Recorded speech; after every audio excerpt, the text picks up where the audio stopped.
Hola a todos, estamos en nuestro programa Juntos Estudiando la Biblia y estamos con la alegría que vamos a concluir esta serie con este foro y estamos contentos porque tenemos una invitada súper especial, nuestra querida Fabiola Luque y bueno, Odrita también.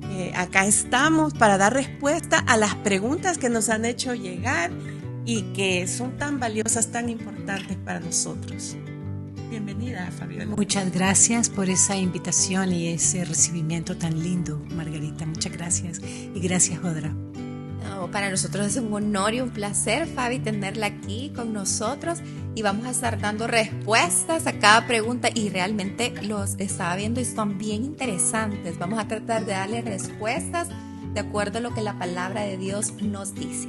Definitivamente, y fuera de cámaras, yo le comentaba a Fabiola que esta serie ha sido una de mis favoritas. Sí, definitivamente. Porque ha sido práctica, en lo personal también he aprendido mucho y me han hecho comentarios también muchos líderes de la iglesia que han aprendido cosas muy importantes para poder ayudar en consejería. Así es que gracias y vamos a dar paso aquí a las preguntas porque el tiempo es corto. La pregunta 1 que nos envían es la siguiente. En mi equipo ministerial me buscan bastante para dar consejo. ¿Cuál es la base principal que debo tener para ser un consejero? Wow, buena pregunta. Sí, qué bueno que la hacen, ¿verdad? Sí. Porque hay interés. Eso es una muestra de que hay un interés en aprender, en saber, en mejorar. En mi opinión, creo que en la consejería bíblica, incluso en otras formas de abordajes también, de acompañamiento, de ayuda a los demás, es la comunión íntima de cada uno de nosotros con Dios. Esa es la clave. En esa relación de intimidad viene por efecto, por consecuencia, todo lo demás. Definitivamente. Así es. Yo creo que sí, ¿verdad, Odrita? ¿Tú qué opinas? Sí, yo estoy súper de acuerdo con Fabi, lo que ella habla, porque realmente si nosotros no tenemos esa comunión con Dios, no estamos en sintonía, no vamos a poder discernir qué palabra necesita cada persona, qué está necesitando. Y me gusta lo que dice la palabra de Dios en Proverbios 16, versículo 9. El corazón del hombre, dice, traza su rumbo, pero sus pasos los dirige el Señor. Entonces siento yo que también nosotros, si tenemos la oportunidad de aconsejar a alguien, podemos llevarlos por el camino de decirles que es cierto, yo tengo mis planes, yo tengo lo que mi voluntad quiere que se cumpla, pero al final del día se va a cumplir lo que Dios tiene ya trazado, como lo dice Proverbios. Entonces, por eso es importante que nosotros también, como los que vamos a aconsejar, tengamos ese espíritu conectado al Espíritu de Dios. Sí. Porque es ahí donde le vamos a dar esa palabra directa, esa palabra que va a llegar a tiempo y lo vamos a redireccionar hacia cumplir o dejar que la voluntad de Dios se cumpla, independientemente cuál sea mi voluntad o la voluntad de Él.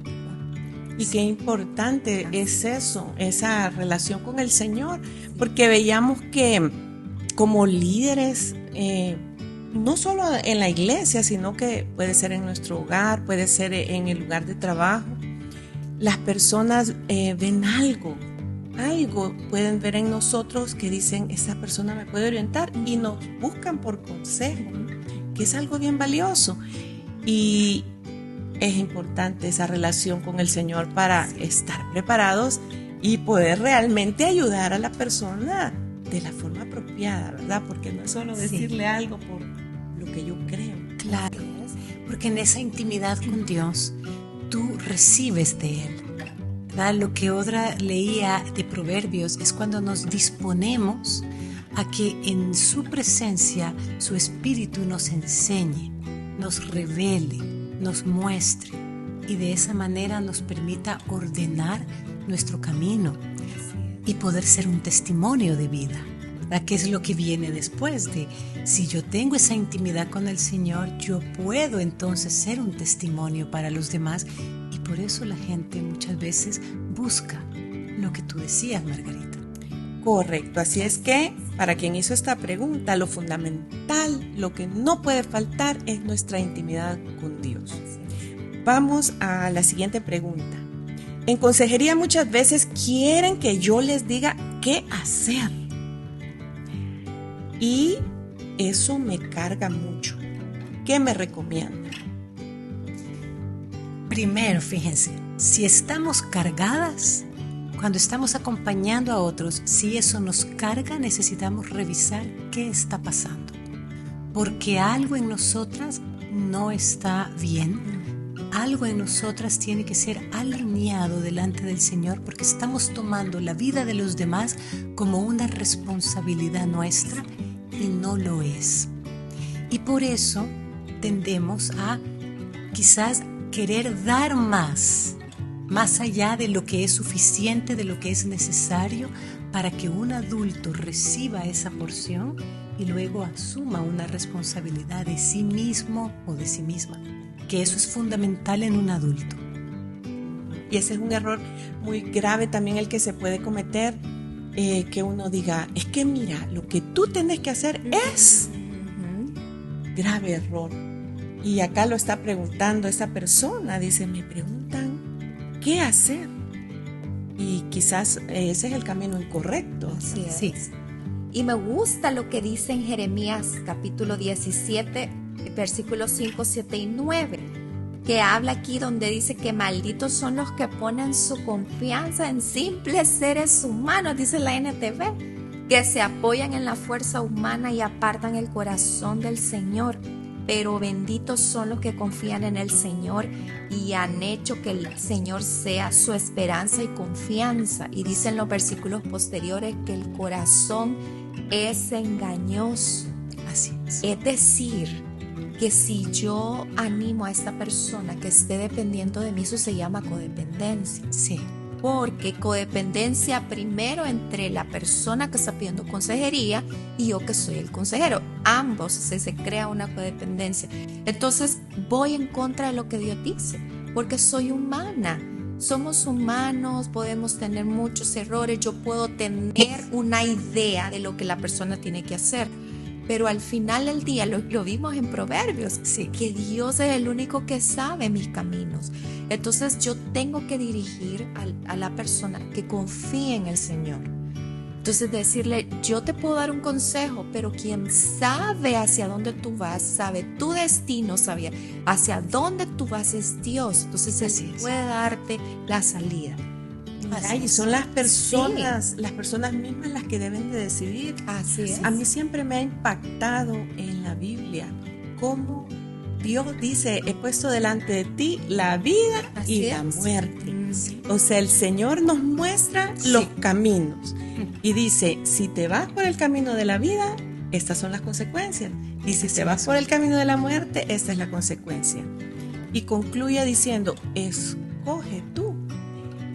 Y si Dios hace eso con nosotros, ¿cuánto más? O sea, la consejería realmente es el mismo principio el que debemos de aplicar nosotros con las personas. Así es. Orientarles, están estas opciones, estos caminos, incluso hacerles ver las consecuencias, pero es la persona, ¿verdad?, la que elige. Y el foco principal de todo proceso de consejería bíblica es animar a la persona, ser un facilitador que acompaña para que la persona aprenda a tener una relación personal con Dios, a que pierda el temor, a que deje de pensar que no es digna, que no merece, que no es suficiente, que a ella el Señor no le va a hablar, que es a nosotras, a ella no. Ese tipo de creencias necesitamos que vayan siendo desechadas de nuestras mentes para que podamos entender que Dios nos ama a cada uno, tiene un propósito y un plan con cada uno y que nuestra guía es que se encuentren con el Señor. Así es, amén. Y en ese encuentro personal con Él asumirán esa responsabilidad de permanecer en esa relación íntima con el Señor, porque los frutos que eso da luego no queremos dejar esa vida. Sí. Una vez que se experimenta, Definitivamente. eso no Así tiene es. comparación. Así es, y me gusta lo que usted dice, Fabi, porque lo que van a hacer es caminar en dependencia con Dios, no en codependencia conmigo. Así es. Que eso realmente es una relación enferma. Así es. Así es. Así que creo que queda Sí. contestada esta pregunta y pasamos a la siguiente. ¿Cuál es la importancia de la consejería bíblica? Qué pregunta más bonita y más importante, ¿verdad? Así es. Definitivamente es fundamental porque yo recuerdo en el pasado, cuando yo no había crecido mucho en mi caminar con el Señor, con mi esposo discutíamos bastante, o sea, todo era discusión. Y radicaba mucho en que él decía, es que yo pienso que las cosas se deben hacer de esta manera. Y a mí me enseñaron a hacerlas de esta manera. Y en mi casa se hacían de esta manera. Y yo decía lo mismo. No, pero es que para mí es todo lo contrario. Porque a mí me enseñaron esto, me enseñaron lo otro. Y eran interminables las discusiones, eran un desgaste. Hasta que aprendimos. Sí. Aprendimos definitivamente que no es lo que yo creo, lo que yo pienso, lo que yo siento, sino lo que dice la palabra de Dios. Porque Él, o sea, la palabra de Dios es nuestro manual, Claro. es nuestra guía. Ahí están Así es. todos los detalles de quien nos ha creado. Ahí está todo para nuestro perfecto funcionamiento. Así es. Entonces, ahí está el consejo perfecto de parte de quien nos ha Sí. creado. Eso que tú dices se da mucho en las terapias de pareja, que está la verdad de uno, la verdad del otro y la verdad. La verdadera verdad. La verdad de Dios. Así es, la verdad de Dios. La verdad que es y que no tiene engaño y que no podemos obviarla. Esa es la verdad de Dios. Y necesitamos ir aprendiendo a caminar en la revelación de la verdad que está en su palabra. Sí. Porque la palabra del Señor la hizo para nosotros. Es decir, para que caminemos de la mejor manera posible. Caminemos en el propósito y en los planes perfectos que Él tiene para nosotros en esta vida y en la eternidad. Entonces no es que la palabra dice una cosa y yo quisiera hacer esta otra y la palabra me pone impedimento y qué tristeza, qué decepción. Es que precisamente cuando entramos en la palabra, el diseño que Dios hizo de cada uno de nosotros se alinea de manera idónea, de manera perfecta. Sí, y además dice que la palabra es viva y es eficaz. O sea, si entendemos eso, creo que podemos caminar por la vida de manera diferente, porque cuando hablamos de algo vivo es como nosotras que estamos acá, ¿verdad? Sí. No es una palabra muerta, no, es viva. Dice que penetra hasta lo más profundo y que discierne los pensamientos y las intenciones. Entonces, solo ahí podemos ver qué importante es, porque lo que nosotros humanamente no podemos hacer, la palabra de Dios sí lo puede hacer. Así es. Y me gusta porque el Señor en su palabra nos lo manda y así lo dice Gálatas capítulo 6 versículo del 1 al 2, dice: amados hermanos, si otro creyente está dominado por algún pecado, ustedes que son espirituales deberían ayudarlo a volver al camino recto con ternura y humildad. Y dice el 2, ayúdense a llevar los unos las cargas de los otros. Es decir, que aquí Dios nos los está dando como un mandamiento, que si yo veo que mi hermano está necesitando ayuda, yo puedo ir a tenderle la mano, pero bien lindo porque dice con ternura y humildad, sin el deseo de juzgarlo, criticarlo, ni menospreciarlo, ni contarle a medio mundo su problema, sino un acompañamiento, que al final del día la obra, como lo hemos estado hablando aquí, lo hace el Espíritu de Dios. Pero yo soy ese acompañamiento, yo soy esa mano que esa persona necesita en ese momento. Un instrumento. Un instrumento de Dios, pero al final del día el Señor es el que hace la obra. Sí, el Espíritu Santo. Así A es. través de esa verdad de la palabra de Dios. Así es que definitivamente la palabra de Dios es fundamental en este tema de la consejería bíblica. Sí, porque el diseñador así conoce es. el diseño. Sí, ¿Quién mejor? Ese es el manual de perfección para nuestra Así vida. es. Quien me diseñó Así es. me está dando el manual que va con mi diseño Así para es. convertirme en la mejor versión de mí. Definitivamente, así es que escudriñemos la Biblia porque allí está las respuestas a todo, a todo. Y muchas veces estamos viviendo como muy por encimita cuando podríamos estar en una profundidad tan hermosa con el Señor, que tengamos esa vida plena y esa vida abundante que Él ya nos ha dado, porque somos sus hijos. Sumergirnos en las aguas profundas del río de la vida. Así es. Amén. Vamos a la siguiente pregunta. ¿Por qué es importante comprender el impacto del área espiritual sobre el alma y el cuerpo? ¿No me pueden explicar un poco más de esto? ¿Por qué es importante el impacto del área espiritual sobre el alma y el cuerpo? Sí, ok. Porque en nuestro diseño nosotros somos espíritu, alma y cuerpo. Y lo dice la palabra. Sí. Ahora les voy a buscar el versículo, no me lo sé de memoria y no quiero dar uno que no sea. Ahora se los busco y se los doy, pero la palabra claramente, y no solamente en esta cita, creo que es en Colosenses, sino en otras porciones de las Escrituras. La primera de Tesalonicenses. Esto es en Colosenses. 5:23 también está que somos. Ok. ¿Ves? En varias partes de las Escrituras el Señor nos revela que somos espíritu, alma y cuerpo. ¿Qué sucede? Que cuando el Espíritu de Dios viene a traer vida a nuestro espíritu, la revelación del Espíritu de Dios viene a nuestro espíritu. Revelación de conocimiento, de entendimiento, de sabiduría, de inteligencia espiritual. Y este conocimiento y esta sabiduría que recibe nuestro espíritu del Espíritu de Dios pasa al alma. Y el alma lo pasa al cuerpo. Y es cuando los procesos a nivel almático se aceleran, se aclaran. Y lo que llevábamos años sin entender, cuando el Espíritu de Dios hace morada en nuestro espíritu, lo revela. Y Lo vemos con claridad. Lo pasa al alma y lo vemos con Sí. claridad. Así es. Decimos, ahora entiendo, ahora me doy cuenta, cómo no lo vi antes. Ahora puedo ver lo que estoy sintiendo ante esta situación, y el Señor nos va llevando a esa profundidad donde hay recuerdos muchas veces que nuestra alma solita no quiere ir ahí porque es demasiado doloroso.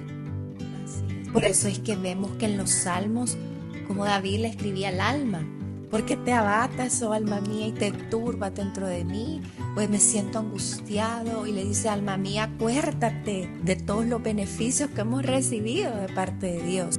Ay, Quizás es la que más se resiste, ¿verdad? El alma. Sí, porque somos seres espirituales, como Fabi lo decía, somos espíritu, alma y cuerpo. Y en 1 Tesalonicenses 5:23, Dios dice, ahora que el Dios de paz los haga santos en todos los aspectos y que todo su espíritu, alma y cuerpo se mantenga sin culpa hasta que nuestro Señor Jesucristo vuelva. ahí está. Es decir, que aquí lo que Dios nos está diciendo, que tanto nuestro espíritu, nuestra alma y nuestro cuerpo tienen que estar conectados, sanos y fuente. alineados a la fuente que es Él. Sí. Y lo que sucede generalmente que cuando alguien viene a consejería, se presenta como la puntita del iceberg, ¿verdad? Sí. Que ya lo externo, la manifestación externa, y debemos de tomar tan en cuenta que viene ¿Qué hay debajo? exactamente.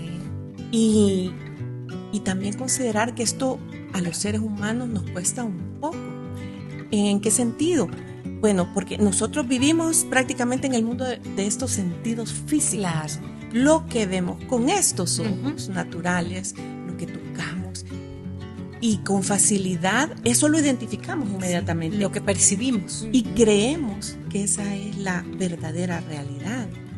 Cuando la verdadera realidad es la espiritual, Sí. que se discierne, bueno, con ojos espirituales, con sentidos espirituales. Entonces, esto es como que uno tiene que ir tomando conciencia de forma intencional, Sí.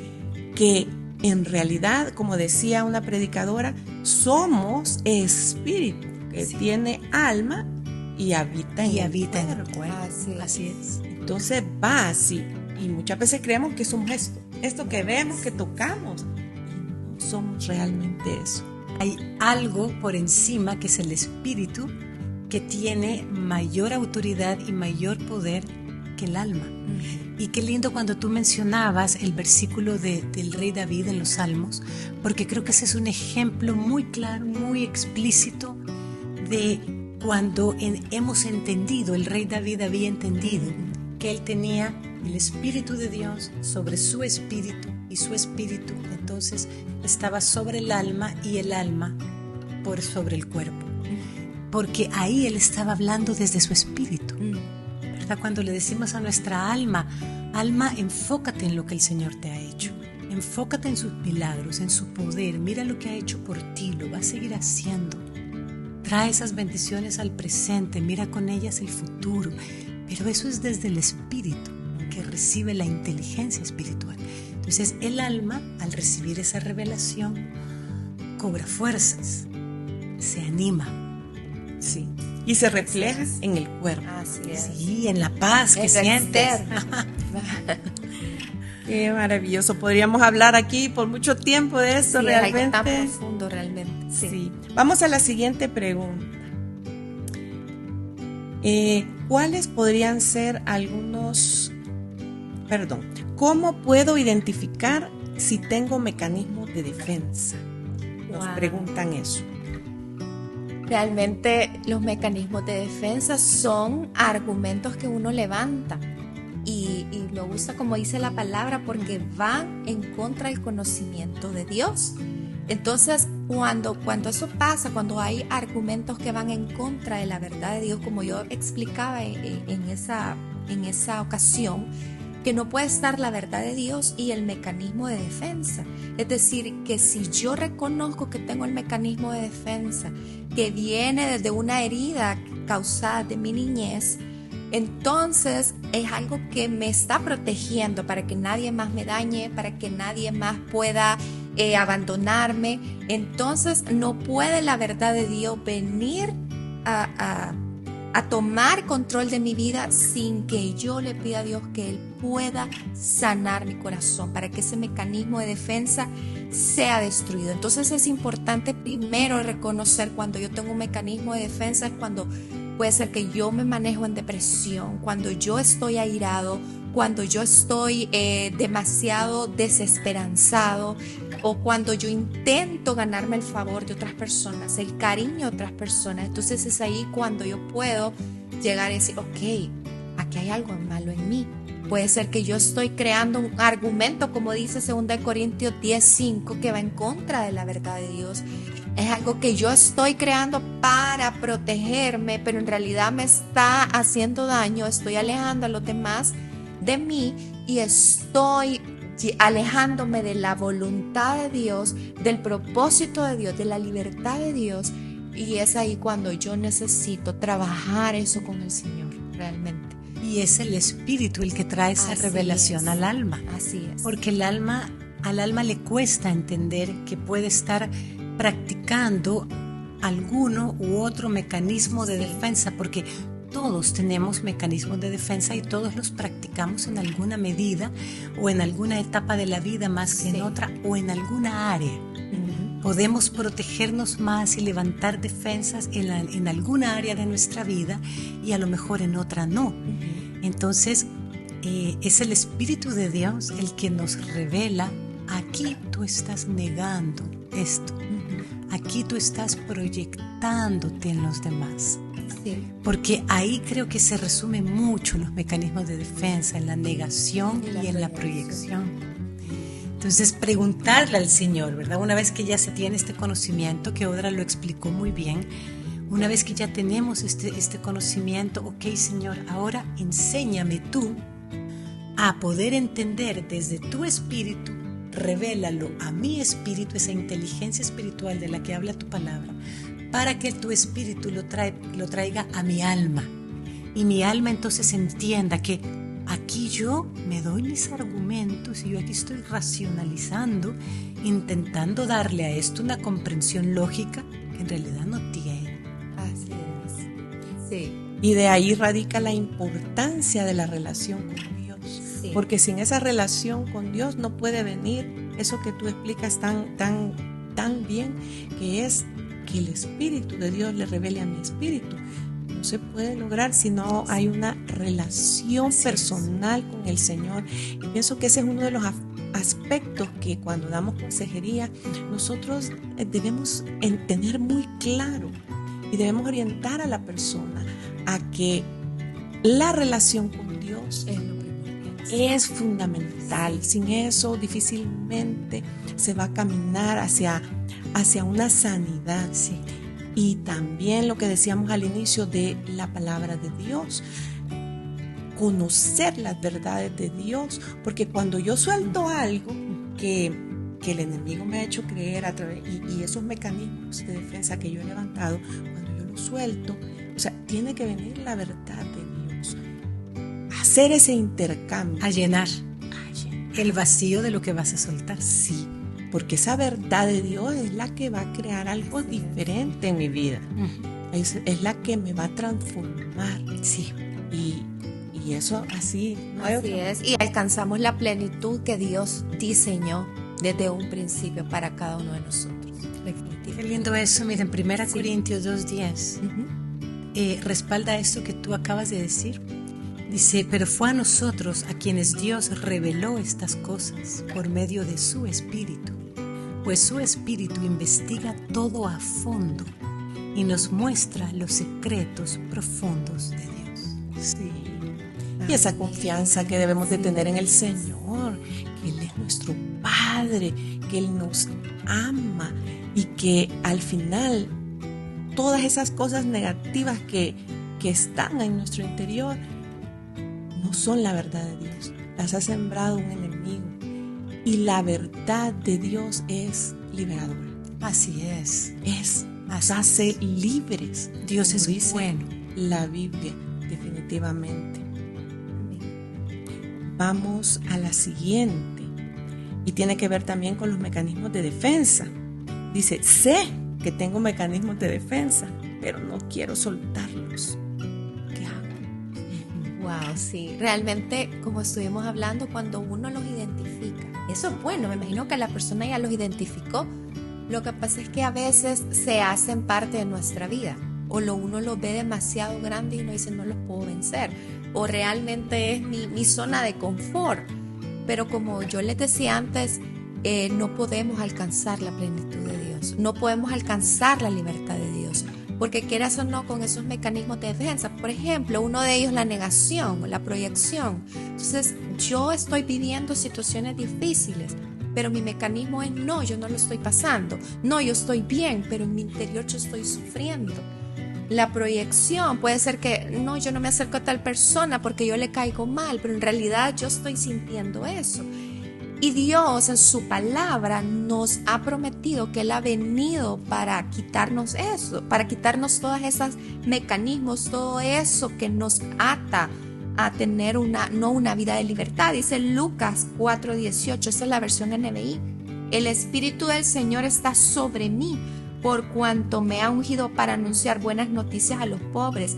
Me ha enviado a proclamar libertad a los cautivos y dar vista a los ciegos y poner en libertad a los oprimidos. Realmente cuando nosotros tenemos mecanismos de defensa estamos oprimidos.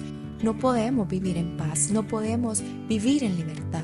¿Y será que no los puede soltar porque tiene temor? Claro, Sí. Ahí tenemos que hacer preguntas, ¿verdad? Sí. Siempre, indagar.